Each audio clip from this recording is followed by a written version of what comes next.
چین نے مچھر کے سائز کا ڈرون تیار کر لیا۔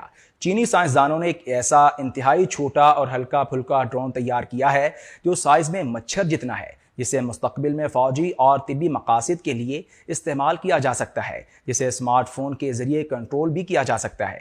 یہ جدید ڈرون چین کی national university of defence technology کی روبوٹکس لیبارٹری میں تیار کیا گیا ہے۔ سرکاری نشریاتی ادارے CCTV پر اس ٹیکنالوجی پر مبنی ایک رپورٹ بھی نشر کی گئی ہے۔ تحقیقی ٹیم کے رکن لیانگ ہیکسانگ نے اس رپورٹ میں بتایا کہ یہ ننھا ڈرون مچھر کے سائز کا ہے اور خاص طور پر خفیہ معلومات جمع کرنے، میدان جنگ میں مخصوص مشنز انجام دینے اور حساس علاقوں کی نگرانی جیسے مقاصد کے لیے تیار کیا گیا ہے۔ یہ ڈرون 2 چھوٹے پروں سے لیس ہے جو کسی پتے کی مانند دکھائی دیتے ہیں، جبکہ اس کی باریک ٹانگیں اسے انتہائی ہلکا اور متحرک بناتی ہیں۔